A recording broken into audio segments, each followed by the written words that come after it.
Hi, I'm Chris. I'm Dan. We're two guys. One beer here at the Toronto FC's training ground with President Bill Manning and, as you can see, a few other people. Staff.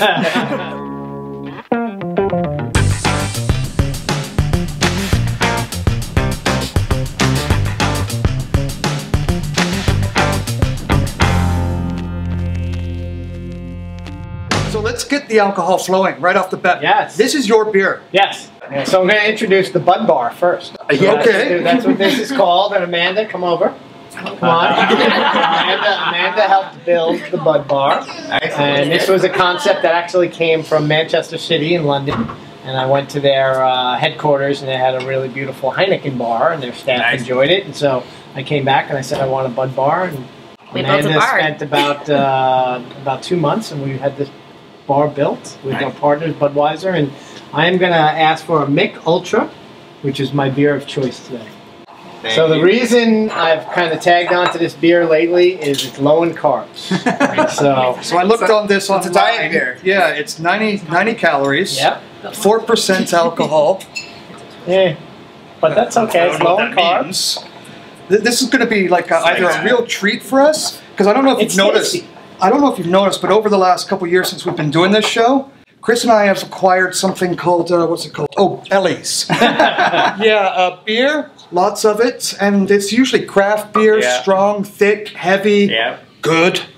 We've become beer snobs, to be honest. So we need this. Well, we need this. We need a reality It is check. an exceptional light beer. All right. Let's give it a go. Right? Cheers, everyone. Cheers, everyone. Cheers. Cheers.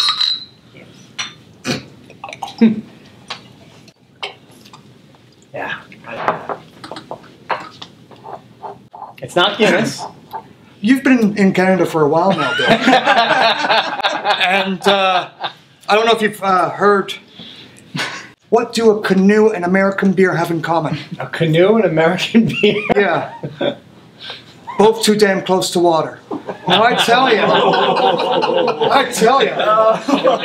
you're going to get us thrown out of the Bud Bar before we finish our beer. Low in carbs. You know what? Low in carbs. This is something you could definitely do. Hot sunny day, relaxing. Yes, you can have a few of them because you can have more than a few. Yes, no, that's the whole idea, right?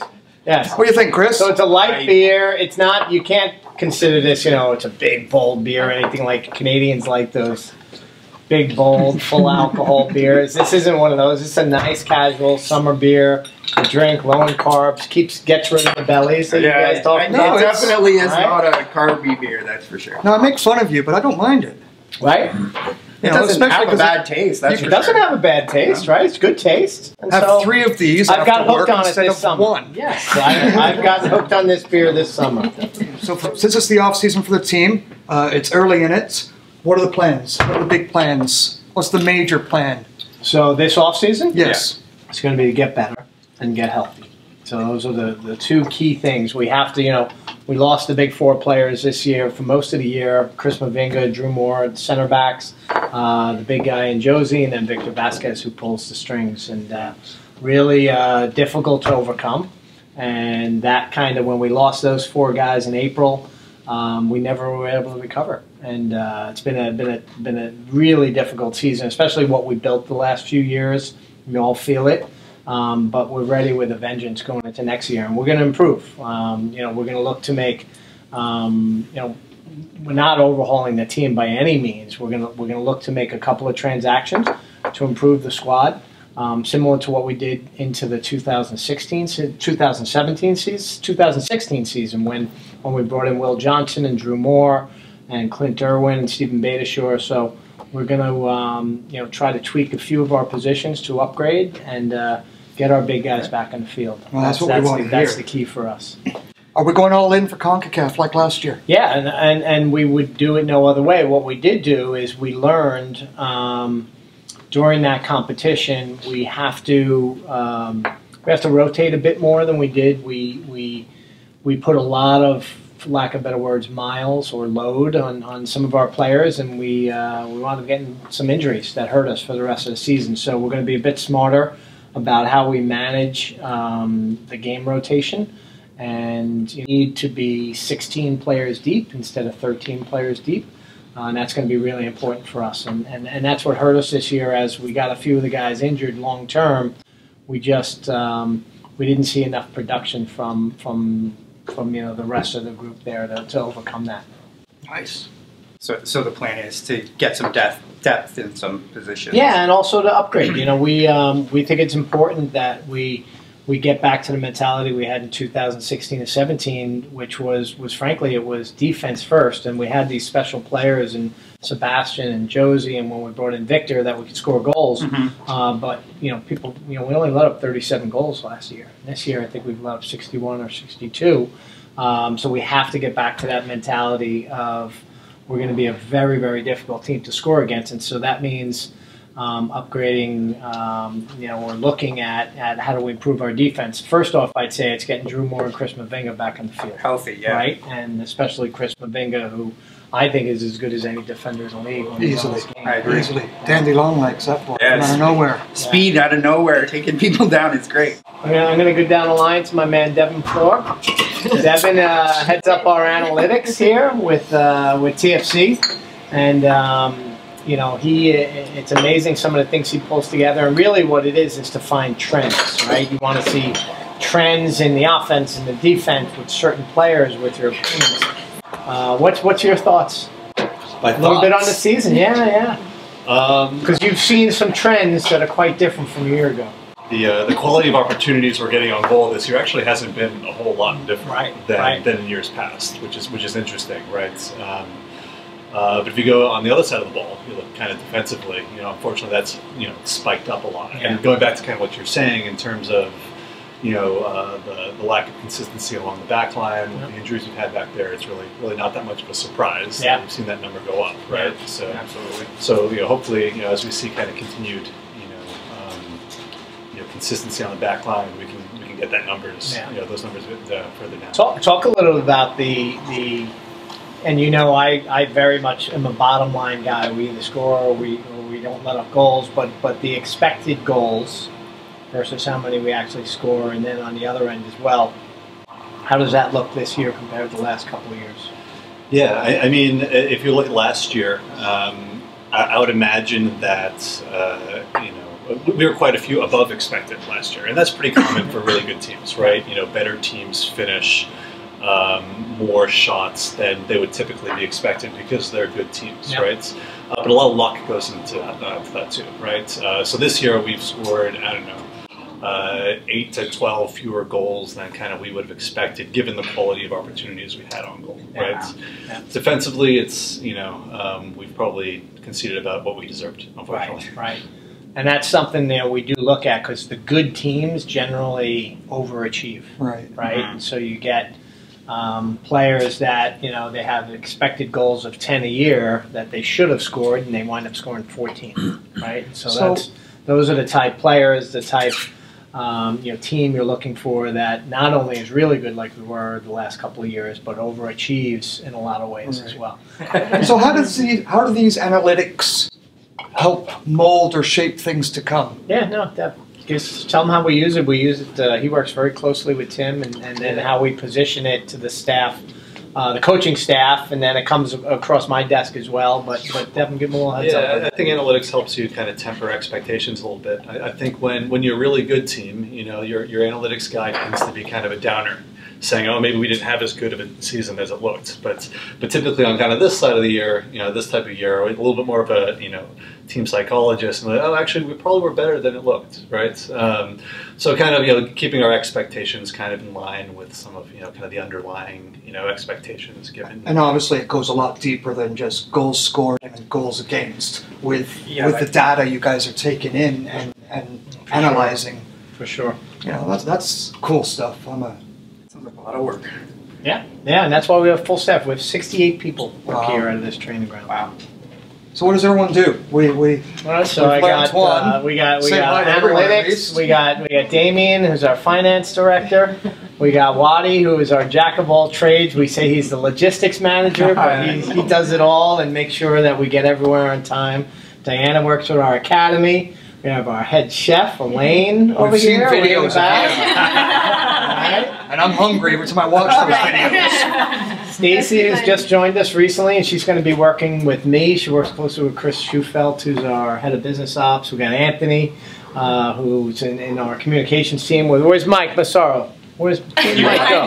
Hey, pan around the corner, Mike Massaro right there. Communications. And then Amanda, who is my right-hand person, and will be going away for 2 months, but she's coming back in January, which we're really happy about.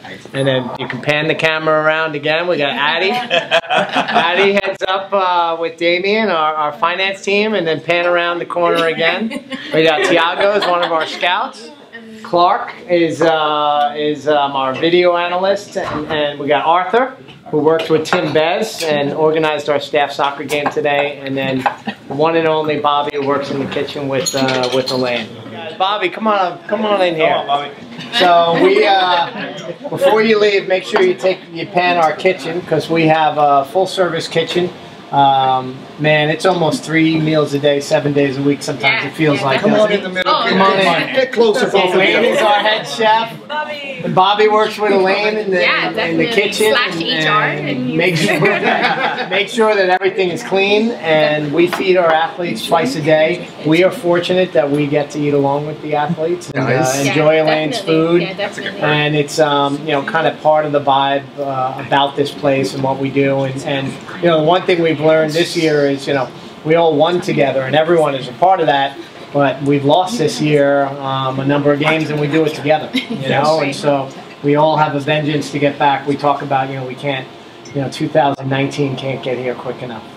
But talk a little bit about our kitchen. I mean, the kitchen is, you can first walk in there and think it's just, a cafeteria where everyone just comes and eats. But we always wanted to make it like an atmosphere where you can come in. I mean, there's so much pressure when it comes to the media, when it comes to performance and everything, and we just wanted to create an environment where the players could actually enjoy themselves and just come and eat. So definitely I feel like that's what we do. It's not just, it's kind of like coming to eat, but also kind of like laid back and definitely just have something that they can enjoy.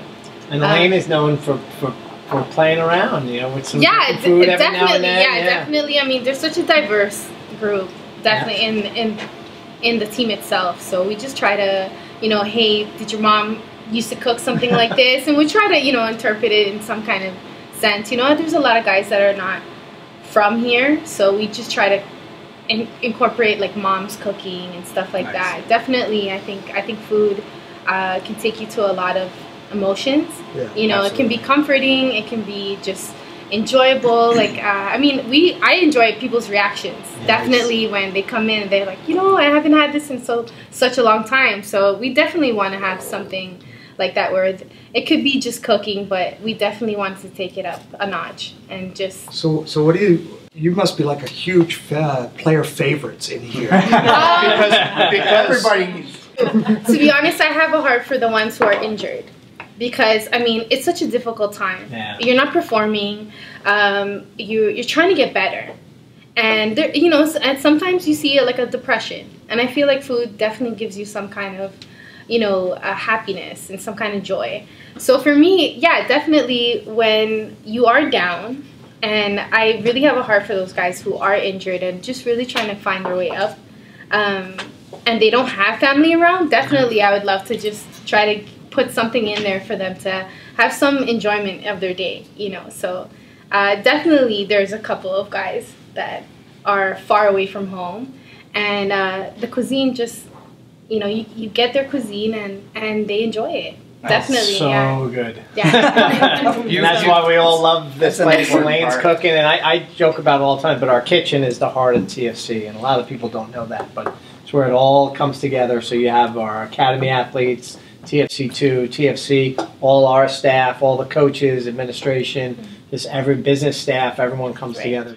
All right, well, we'll wrap it up, but before I wrap it up, I do have, I want to know what's all the trips about you've been doing. You've just recently come back from Spain, and you came back from London. So in London, I had an opportunity to see Chelsea's training ground, and their offices are the old CEO of Rogers, which is actually their CEO now. Nice. And I had a chance to meet with him and talk about how Chelsea approaches the Premier League and how they approached their business of soccer, and it was fascinating. It was a great chance to sit down with Guy and really talk about what Chelsea does. And they, big part of their business is actually transactions of players, and a little bit different than us. We have a model. We're really trying to build an academy to build players into our first team. Their academy is built to actually loan players out and then actually sell them. And then because they will go out and buy the best young players in the world, and so it's part of their business model, which I thought was fascinating. And then 2 weeks before that, I was in Madrid, had an opportunity. Tim and I had an opportunity to go see the Real Madrid training grounds, which was fantastic. An old colleague of ours, Dave Hopkinson, is head of their global partnerships and helped set us up for it. And the most amazing thing for me about that training ground was, one, how clean it was. It was unbelievably, immaculately clean. And the other thing is they only have pictures of their players in one area where they kind of have, it's a celebration of the history of Real Madrid all the way back to the early 1900s. And they have pictures of players and famous games and so on, but nowhere else other than that are there any pictures of players. It's a Real Madrid logo. And I asked them about that, and they said because our club is built on the club, and the players come and go, but the club always stays the same. So we want them to know who they're playing for. And it's amazing, wherever you went, they even had a basketball court there, and the Real Madrid logo is there because they have a basketball team, but the soccer guys use it. He said every now and then they're in there. Nice. Real Madrid is on the tissue. It's on everything. And I thought that was, to me, something that they had no player imagery, which I like. I like that we had that in our facility, but they had, it was all about the logo and the crest. I love the idea that you're making these trips and doing that stuff, because from what I've read over the years, this training ground is considered one of the best in MLS. It is, yeah. And you going out to other countries and teams to see how they do it, to see where you can possibly make things better, or where we may be better here than what they're doing there.